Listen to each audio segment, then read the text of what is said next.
जिसका नाम था छत्रपति शिवाजी महाराज।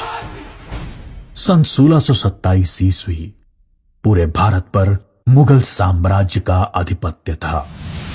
उत्तर में शाहजहां तो बीजापुर में सुल्तान मोहम्मद आदिल शाह और गोलकोंडा में सुल्तान अब्दुल्ला कुतुब शाह। डेक्कन के सुल्तान सेना के लिए हमेशा मुस्लिम अफसरों को ही प्राथमिकता देते थे। बंदरगाहों पर पुर्तगालियों का कब्जा था और थल मार्ग पर मुगलों का अधिकार। इसलिए उत्तरी अफ्रीका और मध्य एशिया से मुसलमान अधिकारियों को ला पाना मुमकिन नहीं था और डेक्कन के सुल्तानों को हिंदू अधिकारी नियुक्त करने पड़ते थे। आदिल शाह की सेना में एक मराठा सेनाध्यक्ष था, शाहजी भोसले। शाहजी सेना में उच्च पद पर आसीन था। सन 1630 में महाराष्ट्र में जुन्नर के समीप शिवनेरी के किले में उनके और जीजाबाई के यहां एक पुत्र का जन्म हुआ। स्थानीय देवी शिवाय के नाम पर पुत्र का नामकरण हुआ, जो आगे चलकर छत्रपति शिवाजी महाराज के नाम से विश्व विख्यात हुए। शिवाजी के पिता काफी समय घर से दूर रहे थे, इसलिए बचपन में उनकी देखरेख माता जीजाबाई और गुरु दादोजी कोंडेव ने की। दादोजी ने उन्हें युद्ध कौशल और नीति शास्त्र सिखाया, तो जीजा माता ने हिंदू धार्मिक कथाएं। जब दादोजी का सन 1647 में निधन हुआ, तब उनका यह मानना था कि शिवाजी अपने पिता की ही तरह आदिल शाह की सेना में उच्च पद पर आसीन होंगे, लेकिन विधि को कुछ और ही मंजूर था। सन 1646 के समय भारत में किसी हिंदू शासक का अपना स्वतंत्र राज्य स्थापित कर पाने के लिए इन 3 परिस्थितियों का पूरा होना जरूरी था। एक, कि वो शक्तिशाली साम्राज्यों के केंद्र से दूर हों, जमीन खेती के लिए अनुपयोगी हो और जंगलों से घिरा हुआ हो, ताकि छापामार युद्ध या गुरिल्ला वॉरफेयर करा जा सके।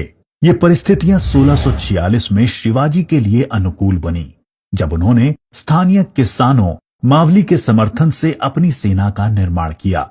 शिवाजी को भली भांति याद था कि किसी भी साम्राज्य को स्थापित करने के लिए किलों की क्या महत्व है, इसलिए सिर्फ 15 साल की उम्र में ही उन्होंने आदिल शाही अधिकारियों को रिश्वत देकर तोड़ना, चाकन एवं कोंडना किलों को अपने अधिकार में कर लिया।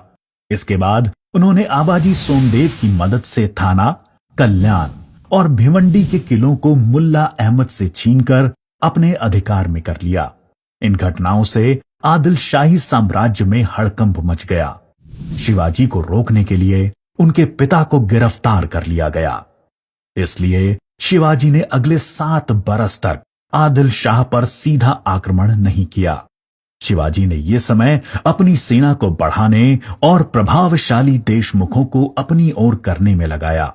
धीरे धीरे उन्होंने एक विशाल सेना खड़ी कर ली, जिसके घुड़सवार नेताजी पलकर ने संभाल रखी थी और पैदल सेना यशाजी कनक ने। अब तक शिवाजी के पास 40 किले भी आ चुके थे। शिवाजी के बढ़ते प्रभाव को रोकने के लिए सन 1659 में बीजापुर की बड़ी साहिबा ने अफजल खान को 10,000 सिपाहियों के साथ शिवाजी पर आक्रमण करने का हुक्म दिया। अफजल खान अपनी क्रूरता और ताकत के लिए जाना जाता था। उसने शिवाजी को खुले युद्ध करने के लिए उकसाने के लक्ष्य से बहुत सारे मंदिरों को तोड़ डाला और कई बेगुनाह नागरिकों का कत्ल कर डाला। लेकिन शिवाजी ने चतुराई और रण कौशल का परिचय देते हुए छापामार पद्धति से युद्ध चालू रखा। इस समय वो प्रतापगढ़ किले में रहे, जो कि चारों तरफ से घने जंगलों से घिरा हुआ था। अंत में अफजल खान ने शिवाजी को धोखे से मारने की साजिश रची। उसने शिवाजी को मिलने का न्योता भेजा। जब वो मिले, अफजल खान ने अपनी मजबूत पकड़ में शिवाजी को दबाकर मार डालने का प्रयास किया। शिवाजी पहले से तैयार थे। अपने छुपाकर रखे हुए बाग नाका से उन्होंने अफजल खान का पेट ही चीर डाला, जो कि उनसे 2 गुना विशालकाय था। इसके बाद प्रतापगढ़ की लड़ाई में शिवाजी ने अफजल खान की सेना को करारी मात दी। शक्तिशाली अफजल खान की हार से बीजापुर का सुल्तान स्तब्ध रह गया। अब की बार रुस्तम जमान को भेजा गया। 28 दिसंबर 1659 को शिवाजी ने रुस्तम जमान की सेना पर सामने से हमला बोल दिया। साथ ही उनकी सेना की 2 और टुकड़ियों ने दोनों दिशाओं से रुस्तम की फौज पर आक्रमण कर दिया। रुस्तम जमान शर्मिंदाजनक स्थिति में लड़ाई के मैदान से अपनी जान बचाकर भाग गया। सन 1660 में आदिल शाह ने अपने सेनापति सिद्दी जौहर को शिवाजी पर हमला करने के लिए भेजा। शिवाजी पन्हाला किले में थे और सिद्दी जौहर की सेना ने किले को चारों ओर से घेर लिया। शिवाजी ने सिद्दी जौहर को मिलने का न्योता दिया और जब वो मिले, आदिल शाह को संदेश भिजवा दिया कि सिद्दी जौहर उनसे गद्दारी कर रहा है।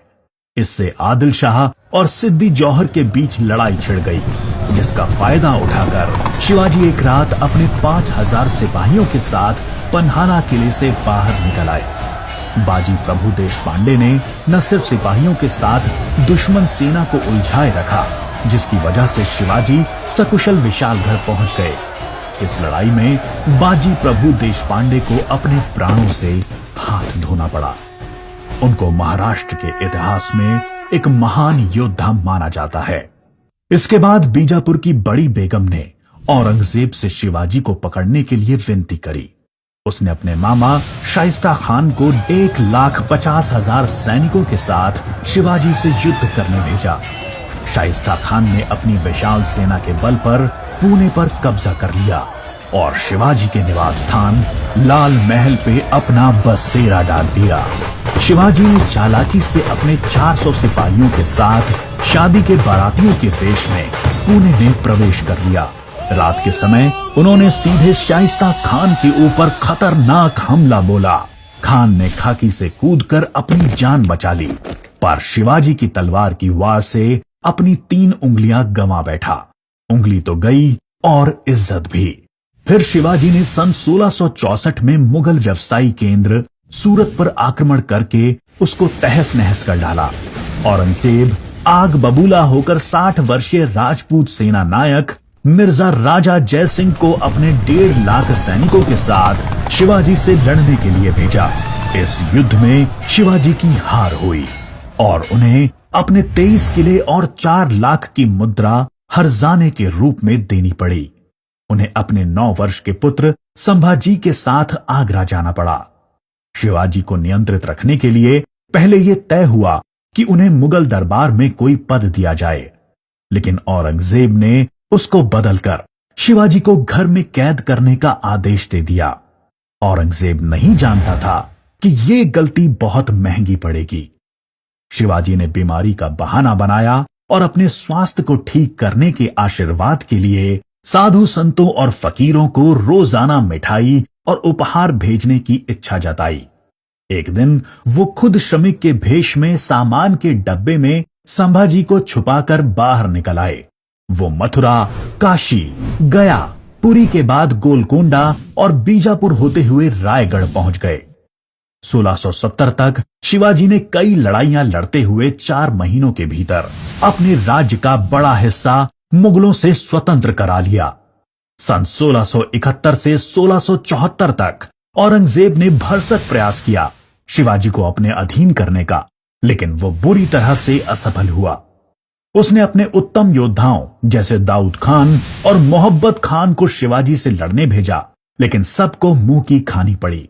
इसके साथ ही सन 1672 में अली आदिल शाह की मृत्यु हो गई और बीजापुर सल्तनत की स्थिति में चला गया।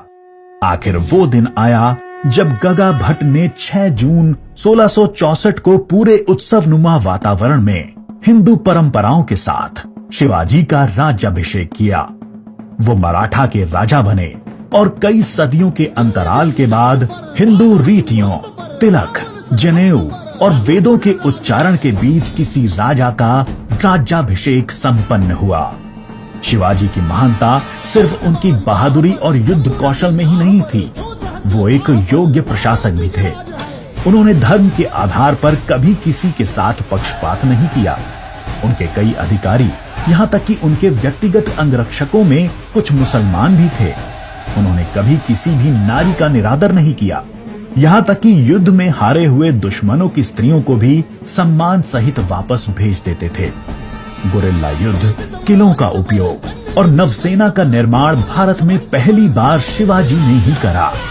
उन्होंने 4 किलों तथा 2000 सैनिकों से शुरुआत की थी और उनकी मृत्यु के समय तक ये गिनती 300 किलो एवं 1 लाख सैनिकों की हो गई थी। मार्च 1680 में शिवाजी का स्वास्थ्य खराब हो गया। तेज बुखार और पेचिस के चलते 5 अप्रैल 1680 को 52 साल की छोटी सी उम्र में इनका स्वर्गवास हो गया। औरंगजेब ने सोचा कि शिवाजी की मृत्यु के बाद मराठा राज्य खत्म हो जाएगा, लेकिन ऐसा हुआ नहीं। पहले उनके पुत्र संभाजी ने और उसके बाद छत्रपति राजा राम ने मराठा शासन की बागडोर संभाली।